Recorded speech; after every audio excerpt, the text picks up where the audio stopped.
So many storylines to make mention of in today's video. Of course, there has been a lot of drama on the timeline from the EMEA region. Also, some updates going on in the APAC South region, and one of the teams breaking some records going on. And then North America having some crazy storylines as Team Falcons bring out some of the craziest passion we have seen in a very long time, and kind of show you a little bit of a glimpse as to the POI draft discrepancy that not many people are talking about here as well. So let's dive into it. Firstly, make sure to like the video and subscribe to the channel. Luda started us off by saying North America is so cooked. This was right after Pro League had started and actually ended, saying that, you know, the POI draft has got North America on fraud watch. And honestly, it is crazy to see some of these teams get the really bad POIs and they still do pretty solid. And then you have some teams that get the really good POIs and do absolutely horrible. And we'll actually see an instance of that today as well. Tech saying it's the best thing ever. So let's start it off with North America and what just literally happened minutes ago. So we started it off with playing World's Edge, and honestly, you had Falcons landing at Climate East. I didn't think that was too bad, but unfortunately, they did not play good at all. Take a look at this. Like, literally,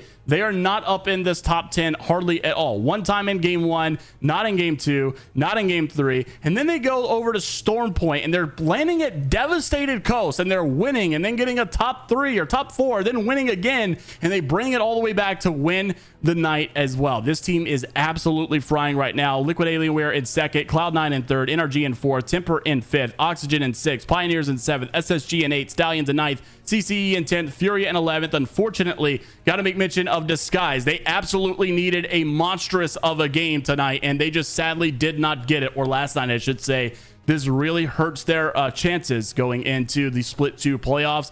And Weave in 13th, Native in 14th, Oblivion in 15th, Most Hated, Vanity Flat, and sadly, you do see Elevate as well. Despite having a good day yesterday, they actually were not able to replicate this back-to-back, and we talked about it. Yes, the good day, 2 days ago was great, and that was much needed, but it's not going to end there. They not only needed to do pretty solid today, they needed to at least get in like the top 10, and I would have preferred a top 5, but 19th is going to be a really massive wrench in all of their plans here. Yup, finishing in 20th place. So sadly, Elevate has got some work to do. And then if you look at the overall standing, you'll see Team Falcons in first place. SSG still up there in the top 2. NRG in third. LG's in the top 4 with only 3 games, by the way. So big hats off to them. Pioneers in 5th. Liquid Alienware in 6th. TSM in 7th.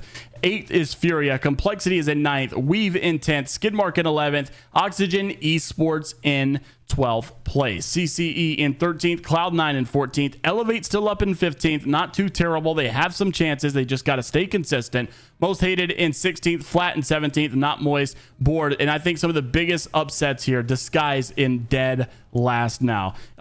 Native in 26, just not good. And Stallions down here, 22, EC 25th. Actually saw McLovin tweet out saying he just doesn't know what he wants to do anymore. It's very disheartening. Of course, none of these guys want to have this stuff going on for them, but I think one of the biggest storylines was the fact that ImperialHal has got the passion like he has never had it before. I mean, this guy is still not only a champion, multi-time champion, but he's still absolutely bleeding the passion here. And this was some of their games that they had just last night. And take a look at how some of these games ended. Roll the clip. Bro, I'm telling you right now. I'm cracking them. I'm cracking them. I have to dodge it. I have to get out of this. I'm safe on me. Do they do it? No. I'm shooting on them. I cracked one. I'm going back. They're jumping on them. They're jumping on them. Yep. Shooting. I'm looking. That's the shit. I don't want to go too far forwards. Full team here. Caustic team here. Full team. They're going to wrap up. I cracked the caustic. Make sure we don't lose everything. The left side. I'm going to get pick left. Yeah. Combi scans. Guy right there. I'm scanning. In the cow wall. Use one on your side. Watch out, dead. Another one. Another one. Nice. Dead. I'm walking up. It's 3 squads. Yeah, I'm walking up. I'm scanning. Keep scan left. Not a full team. Fuse. I'm throwing right in. Oh, full team on rock, I think. On rock. I'm firing the fuck out of them. I'm fucking firing them. Cut. Watch out, dead end. Let's go. Holy fuck, there's no way. What the fuck did I say? Now, after this was over, Minus Tempo actually came out with some updates and results, saying with the conclusion of today's games, we actually had some teams that were solidified and clinched for the playoffs. One of those teams is going to be your North Americans' favorite, Falcons Esports. So congratulations to them. But now let's take a dive into some of these other regions. So APAC South actually had back-to-back days and back-to-back games in their region as well. Dreamfire was able to start it off with a massive win and, quite frankly, a record-breaking game or series for I Hate the World, also known as No Name, and his bio also says that he wants to disappear. So somebody's got to check up on this guy. But he's apparently set the record, according to this Reddit post, in Split 2 6-game series. However, I think Easy Flash actually had a better record of 10,600 damage inside of Year 4 Split 1. Not sure the game. So check up on that. But regardless, I think this guy's definitely broken some sort of a record in recent history. And not many people even know who he is. So big kudos and big hats off to him. Weibo in second, X and Y in third, LGD in fourth, SWQ in fifth, VK Gaming in sixth. The list goes on. I think one of the biggest upsets, sadly, is Guild here towards the last place, and Virtus Pro also in 15th. And I'm not sure what happened to this team, man. They were doing so good inside of Split 1. Go into Split 1 playoffs looking pretty solid as well, and things have just fallen apart for them, unfortunately. Then you go into their second set of games. They actually had back-to-back days. I'm not sure why APAC South and APAC North are like a little bit ahead of North America, but for whatever reason they are. So as they go into these next sets of games, you'll see that APAC South had some turnarounds where Legends Gaming was in the top 5 still, but they're not winning like they normally do. Obviously they were like back to back to back. They were winning everything, but now just a nice little top 6, nothing crazy. I think it said top 5 earlier. I meant top 6. VKG in first place, Weibo in second, Dreamfire in third, MKers in fourth, MDY in fifth, and then Legends in sixth. Guild was able to bring it back in 7th place. The list goes on, but I think no big crazy upsets here, to say the least. And then you go to their overall stats. And APAC South, as it stands, Legends Gaming in first place still, MKers in second, VKG in third, Guild in fourth.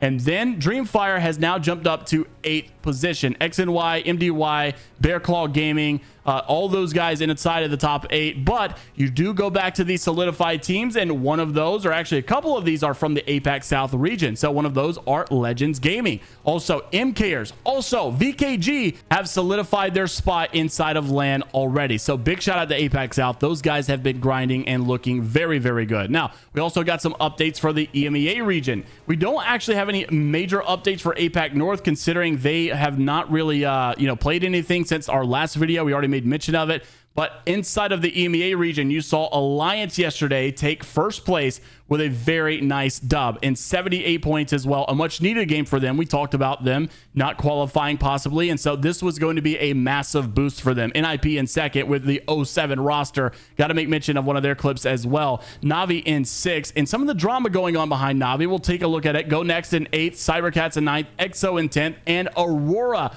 in 11th. One of the strongest teams inside of this region now falling apart, unfortunately. FaZe Clan in 13th, 9 Lives in 16th, but things are not going too bad for FaZe, despite them kind of being low on one of those matches earlier, because they are still in first place for the EMEA region. Gaming Gladiators in second, arguably the #1 team right now as it stands, because they have only 3 games played and they're only 4 points behind. Go Next in third, Navi in fourth, Alliance now in 5th with only 3 games played. So a really good solid performance from them. Passion UA in 6th, NIP now in 7th, Passion, the other Passion, in 8th. So a really big day needs to be had for many of these teams. One definitely being your Aurora. This team has been wildly lackluster. EXO is another one as well.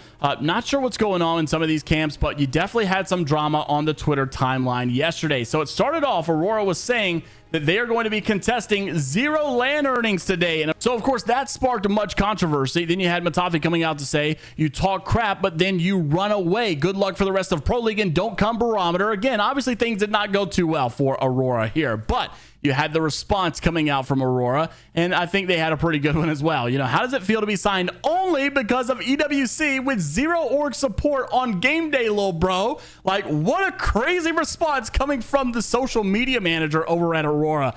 But basically saying Matafi Online, all looking good, guys doing well. Matafi Online, on the other hand, an entirely different story. 31st, 40th, 23rd, just not going good at all. But That was some, I mean, honestly, look at the comments, like, Jesus, guys, from Furia, like, you know, things are going crazy. Then kind of responds back and he says, well, those earnings did not help you today. And you can see Navi obviously did outplace Aurora and also did pretty well on these fights also. So I think it's very interesting. I hope the beef kind of continues because yeah, and you had Aurora respond with this, by the way. I mean, like, I don't know who the social media manager is, but the guy is crazy and keeping things interesting to say the least. Hopefully it does continue. But EMEA's big storyline, honestly, while I think this was very interesting, this guy right here, Mr. Nasky, had one of the coolest clips that I have seen in Pro League for quite a while. Roll the clip. I can't see. Just chill. We win the game. Everyone's gonna die. Yeah, I'm nading them on the roof. Look at the roof. Look where you knocked him. Yeah, I'm swinging. So many nades on that roof. So many nades on that roof. So many nades. I'm fused, motherfucker. 50 flash on the back on the roof, Nasky. Amphi, a team on your bottom right. I'm moving up. Yeah. All three fucked on roof. Oh no. Oh my god. Well done. Good shit. I got 3 kills from that, motherfucker. So 07, also known as NIP, much needed in that day's performance, and excited to see those guys progress on as well. But you go back into the, you know, guaranteed slots that you have here from Minus Tempo.